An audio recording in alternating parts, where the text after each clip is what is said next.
یہ جو طوفان آیا تھا، کیا یہ صرف حضرت نوح علیہ السلام کے مخصوص ایریے کے اوپر، مخصوص قوم کے اوپر آیا تھا، یا پوری دنیا کے اوپر یہ طوفان آیا تھا؟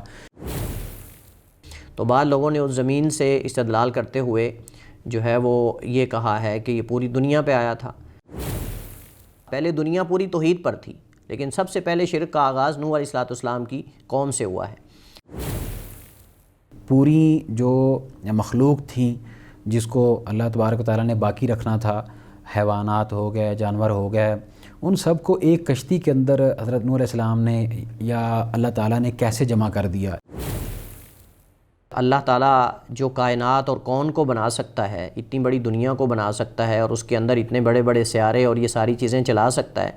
تو اس ذات کے لیے ان چیزوں کو ایک جگہ جمع کرنا اور پھر ان کو سوار کرنا یہ کوئی مشکل نہیں تھا۔ اور اسی طرح خوراک کے ساتھ ساتھ یہ بھی اعتراض وہ کرتے ہیں کہ جو جانور ہیں وہ تو ایک دوسرے کو کھاتے ہیں، جو درندے ہیں وہ باقاعدہ پرندوں کو کھا جاتے ہیں یا چرندوں کو کھا جاتے ہیں، تو انہوں نے ایک دوسرے کو کھایا کیوں نہیں؟ اس وقت جو عالم تھا وہ عذاب کا عالم تھا، کشتی کے دائیں بائیں سارا پانی ہی پانی تھا، اور کشتی کے اندر جو چیزیں سوار تھیں وہ ساری ڈری ہوئی تھیں، تو یہ کیسے ہو سکتا ہے کہ وہ ایک دوسرے پہ حملہ کریں؟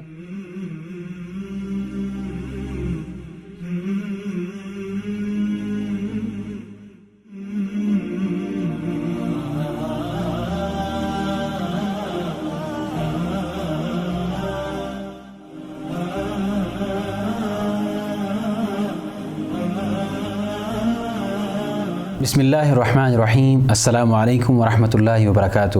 ناظرین، الہاد سیریز میں ایک مرتبہ پھر ہم آپ کو خوش آمدید کہتے ہیں۔ حسب روایت آج بھی ہمارے ساتھ وہی مہمان موجود ہیں جو کہ پہلے موجود ہوتے ہیں، فضیلت الشیخ جناب فؤاد بھٹوی حافظہ اللہ تعالی، جو کہ مدینہ یونیورسٹی کے فاضل ہیں اور ماشاءاللہ ہمارے لیے وہ اپنا قیمتی وقت نکالتے ہیں۔ شیخ، کیسے مزاج ہیں آپ کے؟ الحمدللہ، اللہ کا شکر ہے۔ آپ کیسے ہیں؟ خیریت؟ حیاکم اللہ۔ شیخ صاحب، قرآن کریم کے اندر جو یہ واقعہ بیان ہوا ہے نوح علیہ السلام کا کہ ان کی قوم کے اوپر طوفان کا عذاب آیا، جو کہ جنہوں نے ان کی توحید کو یا ان کے لائے ہوئے پیغام کو اللہ کی طرف سے تسلیم نہیں کیا اور باقاعدہ نافرمانی کی اللہ تعالیٰ کی، تو اللہ تعالیٰ نے باقاعدہ ان کو طوفان کے اندر مبتلا کر دیا اور حضرت نوح علیہ السلام سے ارشاد فرمایا کہ آپ کشتی تیار کیجئے۔ تو یہ جو طوفان آیا تھا، کیا یہ صرف حضرت نوح علیہ السلام کے مخصوص ایریے کے اوپر، مخصوص قوم کے اوپر آیا تھا، یا پوری دنیا کے اوپر یہ طوفان آیا تھا؟ اس حوالے سے یہ تو آپ واضح کر دیجئے۔ یہ اعتراض کیا جاتا ہے کہ یہ حقیقت اس کی کوئی نہیں ہے، یہ باقاعدہ واقعہ بیان کر دیا گیا ہے، قصے کہانیاں ہیں، ملحدین کا یہ جو اعتراض ہے، تو کیا یہ اس مخصوص ایریے کے لیے، مخصوص قوم کے لیے تھا، یا پوری دنیا کے اوپر یہ طوفان آیا تھا؟ سب سے پہلے تو آپ یہ واضح کر دیں۔ الحمدللہ رب العالمین والصلاة والسلام علی اشرف الانبیاء والمرسلین نبینا محمد وعلی آلہ واصحابہ اجمعین، اما بعد۔ آدم علیہ السلام کے بعد سب سے پہلے جو رسول ہیں اللہ تعالیٰ کے، وہ نوح علیہ السلام ہیں، اور قرآن کریم میں بے شمار مقامات پہ اس چیز کی وضاحت موجود ہے کہ سب سے پہلے رسول نوح علیہ السلام ہیں۔ نوح علیہ السلام کو آدم ثانی بھی کہا جاتا ہے، اور نوح علیہ السلام نے اپنی قوم کو 950 سال کے قریب تقریباً جو ہے وہ اللہ کی توحید اور اللہ تعالیٰ کی وحدانیت کی طرف دعوت دی، دین کی طرف اور اپنی شریعت کی طرف بلایا، لیکن ماں سوائے چند ایک لوگوں نے ان کے ساتھ کفر کیا اور ان کی شریعت کو ماننے سے انکار کیا۔ تو اس کے بعد نوح علیہ السلام نے اللہ تعالیٰ سے یہ دعا کی کہ اللہ، اور یہ ان کو جو وحی کے ذریعے معلوم ہوا تھا، اللہ تعالیٰ نے وحی کے ذریعے بتا دیا کہ اب یہ قوم جو ہے وہ تیرے اوپر ایمان لانے والی نہیں ہے۔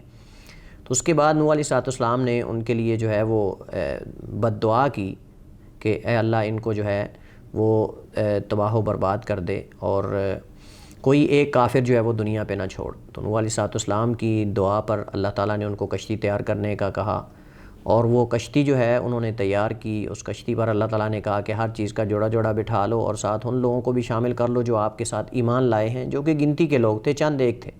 کوئی بہت بڑی جماعت نہیں تھی۔ تو وہ طوفان آیا، اور وہ تفصیلی واقعہ خطبہ حضرات سے اور علماء سے ہمارے ناظرین سنتے رہتے ہیں اور ہم سنتے رہتے ہیں، تفصیلی واقعہ معروف ہے سب کے ہاں۔ اب یہاں مفسرین کے ہاں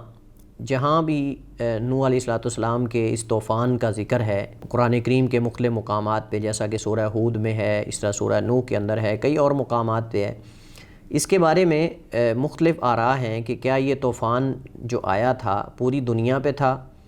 یا کہ دنیا کے خاص خطے اور ایک علاقے میں تھا۔ صحیح بات تو یہ ہے کہ قرآن کریم میں کوئی واضح ایسی دلیل نہیں ہے صراحت کے ساتھ کہ جس سے یہ معلوم ہو کہ یہ طوفان پوری دنیا پہ آیا تھا،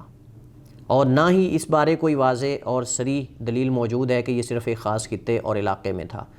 قرآن کریم نے ان تفصیلات کو ذکر نہیں کیا جن تفصیلات سے ہمیں یہ معلوم ہو کہ یہ طوفان جو ہے وہ پوری دنیا پہ آیا تھا یا مخصوص علاقے میں تھا۔ البتہ ارض کا ذکر ہے، زمین کا ذکر ہے، تو بعض لوگوں نے اس زمین سے استدلال کرتے ہوئے جو ہے وہ یہ کہا ہے کہ یہ پوری دنیا پہ آیا تھا، لیکن صحیح بات یہ ہے کہ خالی ارض کا ذکر آنے سے یا زمین کا ذکر آنے سے یہ اس سے اخذ نہیں ہوتا کہ پوری دنیا پہ تھا، کیونکہ یوسف علیہ السلام نے بھی کہا تھا اجعلنی علی خزائن الارض، کہ مجھے زمین کے خزانوں پہ جو ہے وہ محافظ بنا دو، وزیر خزانہ بنا دو مجھے۔ اب اگر یہاں اس ارض کے لفظ سے ہم استدلال کر کے یہ کہہ دیں کہ انہوں نے کہا پوری دنیا پہ مجھے، یعنی پوری زمین پہ مجھے جو ہے وہ خزانوں کا مالک بنا دو، تو وہ تو نہ عزیز مصر اس کا اختیار رکھتا تھا اور نہ ہی ممکن تھا، کیونکہ عزیز مصر وہ مصر کے بادشاہ سے مخاطب تھے۔ تو اسی طرح ہی ان آیات کے بارے میں بھی مفسرین نے یہی کہا ہے، بعض مفسرین نے، کہ ان سے ہم یہ استدلال نہیں کر سکتے واضح طور پہ کہ یہ جو ہے وہ پوری زمین اس سے مراد ہے، پوری دنیا مراد ہے، یا اس سے مراد جو ہے وہ کوئی خاص خطہ۔ تو صحیح بات تو یہ ہے کہ یہ چونکہ نوح علیہ السلام جو ہے وہ اپنی قوم کی طرف مبعوث کیے گئے تھے، اور پوری کائنات کی طرف صرف اللہ کے نبی علیہ السلام کو مبعوث کیا گیا ہے اور نبی اور رسول بنا کر بھیجا گیا۔ باقی جتنے بھی انبیاء اور رسول آئے ہیں وہ اپنی قوم کی طرف آتے تھے، خاص علاقے کے لیے، خاص قوم کے لیے، خاص علاقے کے لیے آتے تھے، اور تمام انبیاء جو ہے اس کی مثالیں موجود ہیں۔ تو قرآن کریم میں اللہ تعالیٰ فرماتا ہے وَلَقَدْ أَرْسَلْنَا نُوحًا إِلَىٰ قَوْمِهِ، کہ ہم نے نوح علیہ السلام کو ان کی قوم کی طرف بھیجا۔ اس کا مطلب کہ نوح علیہ السلام جو ہے وہ اپنی قوم کی طرف مبعوث کیے گئے تھے۔ اس سے بھی اس بات کی تائید ہوتی ہے کہ یہ جو عذاب آیا تھا یہ ان لوگوں پر تھا جو نوح علیہ السلام کی دعوت کے مخاطبین تھے، اور مخاطب نوح علیہ السلام نے ان کو کیا، اور مخاطب ہونے کے بعد وہ نوح علیہ السلام پر ایمان نہ لائے۔ تو ایمان نہ لانے کی وجہ سے، ان کے کفر اور شرک کی وجہ سے، اور دوسری بات یہ کہ جیسے عبداللہ بن عباس رضی اللہ تعالیٰ عنہما کی حدیث کے اندر بھی اس کی صحت موجود ہے کہ سب سے پہلے جو شرک کا آغاز ہوا تھا، پہلے دنیا پوری توحید پر تھی، لیکن سب سے پہلے شرک کا آغاز نوح علیہ السلام کی قوم سے ہوا ہے۔ تو یہ اس بات کی تائید یہ بات کرتی ہے کہ جب نوح علیہ السلام ایک مخصوص قوم کی طرف بھیجے گئے تھے تو عذاب بھی پھر اس مخصوص خطے اور مخصوص علاقے میں یہ آیا تھا۔ شیخ صاحب یہ تو آپ نے واضح کر دیا کہ یہ واضح طور پہ یہ چیز صراحت کے ساتھ بیان نہیں ہوئی کہ وہ پوری دنیا کے لیے آیا تھا یا مخصوص طبقے کے لیے، مخصوص قوم کے لیے، جو ان کی قوم تھی ان کے لیے آیا تھا۔ سوال ایک یہ پیدا ہوتا ہے کہ پوری جو مخلوق تھیں جس کو اللہ تبارک و تعالیٰ نے باقی رکھنا تھا، حیوانات ہو گئے، جانور ہو گئے، ان سب کو ایک کشتی کے اندر حضرت نوح علیہ السلام نے یا اللہ تعالیٰ نے کیسے جمع کر دیا؟ یہ کیسے ممکن ہے کہ ایک کشتی کے اندر، کیا کشتی اتنی بڑی ہو سکتی ہے کہ وہ باقاعدہ ان چیزوں کو اپنے اندر سمو سکے، اپنے اندر جمع کر سکے؟ دیکھیے، میں نے جیسے پہلے میں نے کہا ہے کہ قرآن کریم کی آیات میں جو یہ کہا جاتا ہے کہ یہ طوفان مخصوص علاقے میں تھا یا اس سے ماخوذ مفسرین جو آراء پیش کرتے ہیں، یا پھر یہ پوری دنیا پر تھا، یہ علماء کا اجتہادات ہیں، اجتہادات ہیں، واضح کوئی نص اس کے بارے میں موجود نہیں ہے۔ اگر بالفرض ہم یہ تسلیم کر بھی لیں کہ یہ طوفان پوری دنیا پہ تھا، اور یہ اعتراض جو کیا جاتا ہے کہ اگر پوری دنیا پہ تھا تو پھر نوح علیہ السلام جو ہے وہ کیسے تمام مخلوقات کو، یعنی ایک چھوٹی سی کشتی جو ہے وہ تمام دنیا کی مختلف مخلوقات اور حیوانات جو ہیں ان کو کیسے ان کے لیے کافی ہو سکتی ہے، اور کیسے اس پر تمام مخلوقات کو، حیوانات کو سوار کیا جا سکتا ہے، اور پھر انسان بھی ان کے ساتھ موجود تھے، تو یہ کیسے ممکن ہے؟ تو اس کا میرے خیال میں تو آپ جانتے ہیں کہ یہ اللہ تعالیٰ کے معجزات میں سے ایک معجزہ تھا کہ اللہ تعالیٰ نے اس عظیم طوفان سے نوح علیہ السلام اور ان پر ایمان لانے والوں، اور اسی طرح دیگر حیوانات کے جو جوڑے نوح علیہ السلام کو اللہ تعالیٰ نے سوار کرنے کا کہا تھا، ان کو اللہ تعالیٰ نے محفوظ کرنا تھا، اور یہ ایک معجزہ تھا اللہ تعالیٰ کی طرف سے۔ اور آپ جانتے ہیں کہ اللہ تعالیٰ قدیر اور علیم بذات الصدور، اور اللہ تعالیٰ جو ہے وہ قہار ہیں، قادر ہیں، تو اس کی ذات کے سامنے اس طرح کے تصورات ایک مومن کے ذہن میں تو آتے نہیں ہیں۔ اور اللہ تعالیٰ جو کائنات اور کون کو بنا سکتا ہے، اتنی بڑی دنیا کو بنا سکتا ہے اور اس کے اندر اتنے بڑے بڑے سیارے اور یہ ساری چیزیں چلا سکتا ہے، تو اس ذات کے لیے ان چیزوں کو ایک جگہ جمع کرنا اور پھر ان کو سوار کرنا یہ کوئی مشکل نہیں تھا۔ اللہ تعالیٰ کی قدرت کے سامنے یہ چیزیں، اور معجزہ بھی ہے، اور معجزے کے اندر آپ جانتے ہیں کہ ایسی چیزیں اللہ تعالیٰ دکھاتا ہے اپنے انبیاء اور رسول کے ہاتھ پر کہ جو بظاہر عقل کے لیے محال ہوتی ہیں، جو بظاہر عقل کے لیے محال ہوتی ہیں، لیکن جو اللہ تعالیٰ کی قدرت کو جانتا ہے، اللہ تعالیٰ کی حکمت کو جانتا ہے اور اللہ تعالیٰ کی جو بنائی ہوئی چیزیں ہیں ان پہ غور و فکر کرتا ہے، اس کے ذہن میں اس طرح کا اشکال پیدا نہیں ہوتا۔ اور اسی طرح اس کا جواب یہ بھی دیا جا سکتا ہے کہ نوح علیہ السلام چونکہ ان کا اور آدم علیہ السلام کا زمانہ قریب قریب ہے، نوح علیہ السلام اور آدم علیہ السلام کا زمانہ قریب قریب ہے، اور اس وقت انسانیت کے اندر اور جو حیوانات ہیں ان کے اندر اس قدر وسعت نہیں تھی جو آج موجود ہے۔ یعنی انسان بھی موجود تھے، حیوانات بھی موجود تھے، لیکن اس قدر بکثرت نہیں تھے۔ آپ خود جانتے ہیں، ہم اپنی آنکھوں سے مشاہدہ کر رہے ہیں کہ دنیا وسعت پکڑتی جا رہی اور آبادی میں ہر سال اضافہ ہوتا جا رہا ہے۔ یعنی آپ خود دیکھیں، مردم شماری سے آپ یہ چیزیں نوٹ کر سکتے ہیں کہ جو تعداد انسانیت کی، اگر عالمی تعداد کا آپ اندازہ لگائیں تو عالمی تعداد جو آج سے صرف 10 سال اگر آپ پہلے چلے جائیں تو جو تعداد وہ تھی، آج اس کے مقابلے میں آپ دیکھیں گے کہ کئی گنا جو ہے وہ اس کے اندر اضافہ ہو چکا ہے۔ اور اسی طرح ہی حیوانات کے اندر ہے، اگر انسانیت کے اندر اضافے سے اضافہ ہوتا چلا جا رہا ہے تو حیوانات کے اندر بھی اضافے سے اضافہ ہوتا چلا جا رہا ہے۔ تو یہ اعتراض، جیسے میں نے کہا کہ یہ اگر تو یہ مخصوص خطے میں یہ معاملہ تھا تو پھر تو میرے خیال میں اس میں عقل کے لیے کوئی چیز مشکل نہیں اور نہ ہی محال ہے، اور اگر اس کو پوری دنیا کے لیے ہم کہیں تو اللہ تعالیٰ کے لیے مشکل نہیں تمام مخلوقات کو ایک جگہ جمع کرنا، اور ان میں سے بھی صرف ایک ایک جوڑے کو۔ اور اس وقت جیسے میں نے کہا کہ انسانیت کی تعداد بھی محدود تھی اور اسی طرح حیوانات کی تعداد بھی محدود تھی، اور ضروری نہیں تھا کہ اس کے اندر جو ہے وہ تمام قسم کی آج جو ہمارے پاس اس وقت حیوانات موجود ہیں، اللہ تعالیٰ کی مخلوقات موجود ہیں، یہ ساری کی ساری اس وقت موجود ہوں۔ اور آپ جانتے ہیں کئی چیزیں ہمارے سامنے، کیڑے مکوڑے مطلب ہمیں نئے نظر آتے ہیں آئے دن۔ اگر آپ جڑی بوٹیوں پہ دیکھ لیں، اگر آپ فصلوں پہ دیکھ لیں تو ہر سال کوئی نیا کیڑا، کوئی نئی جو ہے وہ بیماری ان کو لاحق ہوتی ہے، جو پہلے ہمارے معاشرے کے اندر مطلب نہ فصلوں پہ دیکھی گئی ہے، اور نہ کئی کیڑے مکوڑے ایسے ہیں جو ہمیں نئے نظر آتے ہیں، کئی اور مخلوقات ہیں جن کو ہم نیا دیکھتے ہیں۔ تو یہ اللہ تعالیٰ کی قدرت ہے۔ مطلب یہ تو ان لوگوں کا رد ہے جو لوگ کہتے ہیں کہ اللہ تعالیٰ نعوذ باللہ نئے سرے سے کوئی چیز پیدا کرنا چاہے تو کر نہیں سکتا۔ یعنی بعض لوگ متکلمین یہ اعتراض کرتے ہیں کہ اللہ تعالیٰ نے ایک ہی دفعہ جو کچھ بنانا تھا وہ بنا دیا ہے، باقی اللہ تعالیٰ نعوذ باللہ یہ جو اللہ تعالیٰ کے اندر خالق اور خلاق ہونے کی صفت ہے، یہ نعوذ باللہ اللہ تعالیٰ کے اندر جو ہے وہ قدیم ہے، جدید نہیں ہے۔ مطلب اللہ تعالیٰ اگر اب کوئی چیز بنانا چاہے تو وہ نہیں بنا سکتا۔ تو یہ تو اس پر بھی باقاعدہ رد ہے کہ ہمارے سامنے، آنکھوں کے سامنے کئی چیزیں ایسی ہیں جو ہم نہیں دیکھتے ہیں۔ تو اس وقت اس قدر کون کے اندر وسعت نہیں تھی جس قدر آج ہم دیکھتے ہیں، یا جس قدر نبی کریم علیہ السلام کے زمانے کے اندر تھی، اس کے مقابلے میں نوح علیہ السلام اور اس کے بعد پھر ابراہیم علیہ السلام کے زمانے کے اندر، ابراہیم سے پہلے دیگر جو انبیاء علیہ السلام ہیں آپ دیکھ لیں ان کے مقابلے میں وسعت کم تھی۔ تو یہ تو اللہ تعالیٰ جیسے جیسے دنیا کے اندر انسانیت کو ضرورت ہوتی ہے، اس کے اندر وسعت پیدا ہوتی جاتی ہے، مخلوقات میں اضافہ ہوتا جاتا ہے، چیزوں کے اندر اضافہ ہوتا جاتا ہے، اور یہ اللہ تعالیٰ کی ذات کے لیے مشکل نہیں ہے۔ اللہ تعالیٰ قادر ہے، اور اللہ چاہے تو تمام مخلوقات کے جوڑے جوڑے کو ایک جگہ جمع کر سکتا ہے اور اس کشتی پہ بھی سوار جو ہے وہ کر سکتا ہے۔ شیخ، یہ بھی ممکن ہے کہ جس طرح اب باقاعدہ بتایا گیا کہ وہ کشتی جو تھی جودی پہاڑ کے اوپر ٹھہری، تو اس زمانے میں وہ سارا پہاڑی علاقہ ہو اور وہ جو ایریا تھا مغرب کا، باقاعدہ قرآن کے اندر مختلف مقامات جو بیان کیے جاتے ہیں تو وہ عرب کے ہی بیان کیے جاتے ہیں جو کہ پہاڑی علاقہ جاتے ہیں۔ جی، قرآن کریم میں وَاسْتَوَتْ عَلَى الْجُودِ،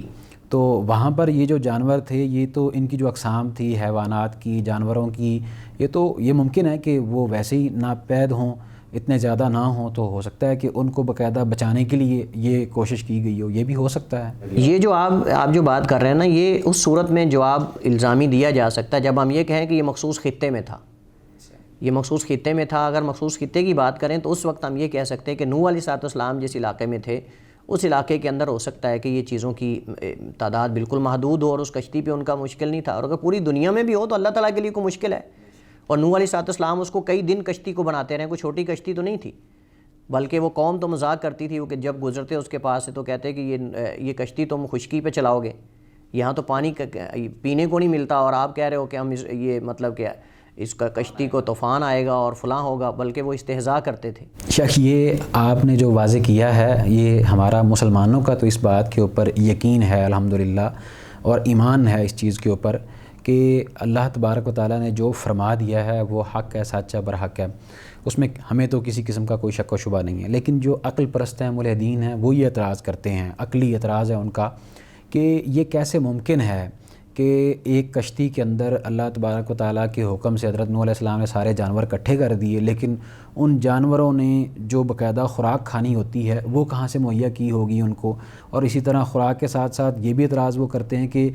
جو جانور ہیں وہ تو ایک دوسرے کو کھاتے ہیں، جو درندے ہیں وہ باقاعدہ پرندوں کو کھا جاتے ہیں یا چرندوں کو کھا جاتے ہیں، تو انہوں نے ایک دوسرے کو کھایا کیوں نہیں؟ تو یہ کس طرح کی باتیں ہیں؟ یعنی ان کا یہ اعتراض ہے عقل پرستوں کا، تو اس بارے میں آپ کیا فرمائیں گے؟ صحیح بات یہ ہے کہ اللہ تعالیٰ، جیسے میں نے پہلے بھی ذکر کیا کہ یہ اللہ تعالیٰ کا معجزہ تھا، اور معجزے کے اندر اس طرح کے اعتراضات اور اشکالات ایک مومن کے ذہن کے اندر تو پیدا نہیں ہوتے۔ تو رہی بات یہ کہ ان کے خوراک کا بندوبست اور یہ ساری چیزوں کا، تو اللہ تعالیٰ قادر ہے ہر چیز پر۔ جب اللہ تعالیٰ اپنے نبی کو اپنی قدرت کے ذریعے اس طوفان سے بچا سکتا ہے، تو کیا اللہ تعالیٰ ان کو خوراک نہیں دے سکتا، یا ان کو کھانے پینے کی ضروریات کی چیزیں مہیا نہیں کر سکتا؟ اور اللہ تعالیٰ قادر ہے۔ دوسری بات یہ ہے کہ جب اس قدر ہولناکی کا وقت ہوتا ہے نا، یعنی آپ سمجھ لیں کہ جب حالت فضا اور خوف اور ہیبت طاری ہو جاتی ہے نا، اس وقت مخلوقات ایک دوسرے پہ حملہ کرنا بھول جاتی ہیں۔ اور یہ آپ کبھی اس وقت دیکھیں کہ جب کسی جنگل میں آگ لگتی ہے نا، جنگل میں جب آگ لگتی ہے نا، تو آپ دیکھیں کہ اس وقت بیک وقت سارے حیوانات بھاگ کر باہر نکلتے ہیں۔ اس کے اندر شیر بھی ہوتا ہے، اس کے اندر جو ہے ٹائیگر بھی ہوتا ہے، اس کے اندر گیدڑ بھی ہوتا ہے، اس کے اندر وہ تمام حیوانات ہوتے ہیں جن کو شیر کھاتا ہے اور ایک دوسرے کو وہ کھاتے ہیں۔ لیکن جب وہ بگدڑ مچتی ہے اور آگ لگتی ہے، اس میں ان کو ایک دوسرے پہ حملہ کرنے کی سوجتی بھی نہیں، یعنی ان کو خیال بھی نہیں آتا۔ بالکل یہ آپ سمجھ لیں کہ جیسے قیامت کا عالم ہوگا، کہ قیامت کو آپ دیکھیں، نبی کریم علیہ السلام نے فرمایا کہ لوگ اٹھیں گے اور ننگے ہوں گے، ان کے بدنوں پر کپڑے بھی نہیں ہوں گے اور ان کا ختنہ بھی نہیں ہوگا۔ تو مومن عائشہ رضی اللہ تعالیٰ ام المومنین رضی اللہ تعالیٰ نے پوچھا کہ کیا ایک دوسرے کو دیکھیں گے نہیں، یعنی ایک دوسرے کے اوپر نظر نہیں پڑے گی؟ تو عائشہ رضی اللہ تعالیٰ نے جب پوچھا تو نبی علیہ السلام نے فرمایا کہ اس وقت عالم یہ ہوگا کہ ہر ایک کو اپنی فکر ہوگی۔ اس وقت انسانوں کے ان چیزوں کے سوچنے، ان چیزوں کی طرف دھیان کسی کا نہیں جائے گا۔ تو نوح علیہ السلام نے جب کشتی پر ان کو سوار کیا اور طوفان آنا، آپ جانتے ہیں کہ آندھی آنا، طوفان آنا، بارشوں کا آنا، زلزلے کا آنا، ان چیزوں سے حیوانات بھی متاثر ہوتے ہیں اور وہ بھی ایک دم ڈر جاتے ہیں اور ہیبت زدہ ہو جاتے ہیں۔ تو اس وقت جتنی مخلوقات کشتی پر سوار تھیں، جتنے حیوانات کشتی پہ سوار تھے، وہ سارے ہیبت زدہ تھے اور وہ سارے ڈرے ہوئے تھے۔ تو کیسے ہو سکتا ہے کہ اس خوفناک حالت کے اندر کہ ان کے دائیں بائیں پانی، جیسے قرآن کریم کے اندر بلکہ موجود ہے کہ وہ ایسی موجیں تھیں جو پہاڑوں کی طرح تھیں، پہاڑوں کی طرح موجیں چل رہی تھی کشتی کے دائیں بائیں، اور اللہ تعالیٰ نے اس کشتی کو بچایا۔ اور وہ نوح علیہ السلام نے جب اپنے بیٹے کو کہا کہ اے میرے بیٹے میرے ساتھ سوار ہو جاؤ، لا عاصم اليوم من امر اللہ، آج اللہ کے حکم سے کوئی بچانے والا نہیں تجھے، تو اس نے کہا کہ میں اس پہاڑ کی چوٹی پہ جا کے چڑھ کے اپنے آپ کو بچا لوں گا۔ تو پھر کیا ہوا کہ وہ ایک موج آئی پہاڑ کی طرح اور اس کو لے کر جو ہے وہ اس کو پانی کے اندر اس کو غرق کر دیا۔ تو اس وقت جو عالم تھا وہ عذاب کا عالم تھا، کشتی کے دائیں بائیں سارا پانی ہی پانی تھا، اور کشتی کے اندر جو چیزیں سوار تھیں وہ ساری ڈری ہوئی تھیں۔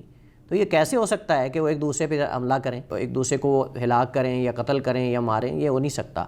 تو اس وجہ سے اس کو عام مثال میں کہتا ہوں کہ آپ کسی وقت بھی جنگل میں آگ لگ جائے اس کو آپ دیکھ لیں، یا آپ مثلا اگر کوئی کسی سواری پر اگر مختلف چیزیں سوار کر لیں، اس کے اندر انسان بھی ہوں، دیگر چیزیں بھی ہوں، آپ دیکھیں تھوڑا سا جب وہ چکولا کھاتی ہے بس یا کوئی بھی چیز ہو، اس کے اندر وہ سارے ڈر جاتے ہیں، ایک دم خوف زدہ ہو جاتے ہیں۔ تو اس وجہ سے یہ میرے خیال میں چیزیں عقل پر محال نہیں ہیں، امپوسیبل، ناممکن نہیں عقل کے لیے کہ ایسا ہو کہ یہ کہنا کہ وہ جس طرح ایمرجنسی کی کیفیت میں کوئی سمجھ نہیں رہتی کسی قسم کی انسان کو یا کسی بھی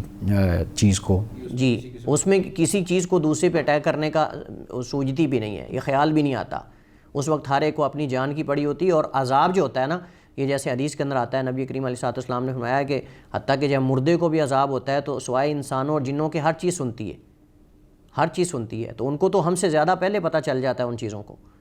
تو ان کو تو یہ پتہ تھا کہ عذاب الہی ہے، اور اس وجہ سے وہ ساری چیزیں ڈری ہوئی تھیں اور ایک دوسرے پہ اٹیک نہیں کر سکتی تھی. لہٰذا یہ عقل کا نقص ہے، شریعت کے اندر نقص نہیں، قرآن کے اندر نقص نہیں ہے، یہ ہمارے فہم کے اندر نقص ہے. ہمیں چاہیے کہ اپنے فہم اور ہماری عقل جو ہے اس کو الزام دیا کریں کہ میں یہ چیز نہیں سمجھ رہا. یہ نہ کہا کریں کہ چونکہ میری عقل کے اندر یہ داخل نہیں ہو رہی چیز، اس وجہ سے یہ قرآن ہی نہیں، یہ اللہ کی طرف سے منزل من اللہ ہی نہیں ہے یہ کتاب، یا اس کے اندر چیزیں ایسی ہیں جو عقل کے خلاف ہیں. عقل ناقص نہیں ہو سکتی، شریعت کامل ہے، قرآن کامل ہے، حدیث کامل ہے، اس میں کسی قسم کا کوئی نقص نہیں ہے. اس کے علاوہ ایک اور چیز، مطلب یہ لوگ کہتے ہیں کہ ایسے کیسے ہو سکتا ہے کہ ساری ایک کشتی پہ چیزیں سوار ہو جائیں اور ایک دوسرے پہ حملہ نہ کریں اور یہ چیزیں. تو اگر یہ اعتراض ہماری قرآن کریم کے اندر جو بیان کردہ اس طرح کی خبریں ہیں، بلکہ یہ قرآن کے اندر نہیں ہے بلکہ ابن کثیر رحمہ اللہ تعالیٰ نے یہ ذکر کیا ہے